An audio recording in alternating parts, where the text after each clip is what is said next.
حوادث البداري زادت يا جماعة، زادت عن الحد وفاقت كل تصور. يعني كل يوم نصحى وننام على حادثة جديدة. هو مش البداري بس بصراحة، هي أسيوط كلها والجمهورية عامة. بس احنا القتل اللي عندنا أكتر من القتل اللي بيحصل في إيران وإسرائيل دلوقتي. يعني إيه شباب زي كده، زي الولد شباب صغير وحيد أبوه وأمه، وأمه للأسف متوفية، يعني ده يتيم الأم وما معاش غير أخت واحدة، تاخدوه من أبوه في عز شبابه. طب إيه ده؟ إيه السبب؟ هما قالوا من جو، بس هو طلع مش جو البداري، لأ في جو تاني تبع ضمة اسمها جو عيسى. هو الشاب ده من سوهاج، من مركز ضمة. طبعا ضمة والبداري واحد يعتبروا، حدودهم واحدة.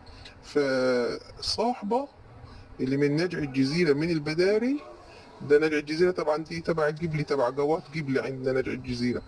فصاحبه اسمه محمد عبد الباسط، آه، راح إلى القاهرة مخصوص.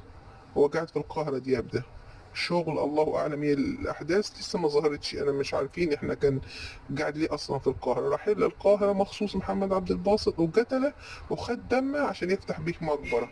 في كلام الواحد مخه مش مستوعب لغاية دلوقتي، يعني قصص الآثار واللجائر والله الواحد لغاية دلوقتي ما مصدقها، ومش مستوعب إن تحصل أبدا، إن في بني آدمين تعمل كده، وإن فعلا في حاجة اسمها مقبرة تتفتح بدم فلان أو مواصفات فلان. الكلام ده الواحد مش مستوعب ومش مصدق.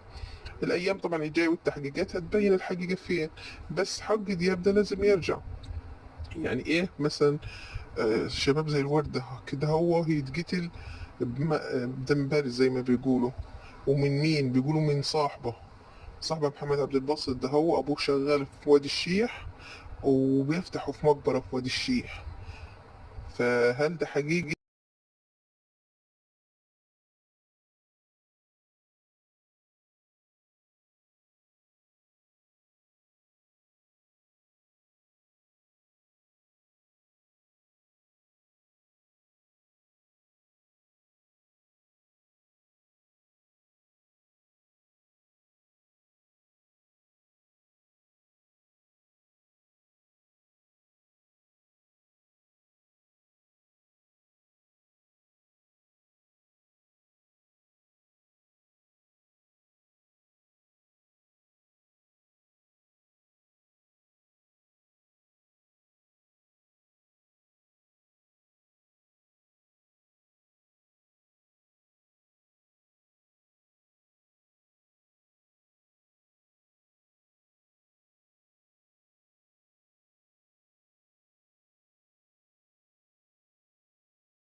عايزين نعرف هل ده حقيقي ولا لا، واي حد عنده معلومة ياريت يكتبها لنا في الكومنتات تحت، عشان نعرف مع بعضينا نفسر الحوادث. الواحد بيجي يخاف يمشي، يخاف على على اولاده، يخاف يتحرك من غير ما يعرف نهايته هتبقى ايه.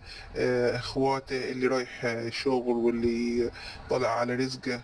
فربنا يرحمنا يا رب ويسترها علينا وعليكم جميعا بإذن الله، ويظهر الحق وياخد حقه بإذن الله، هو واللي زيه.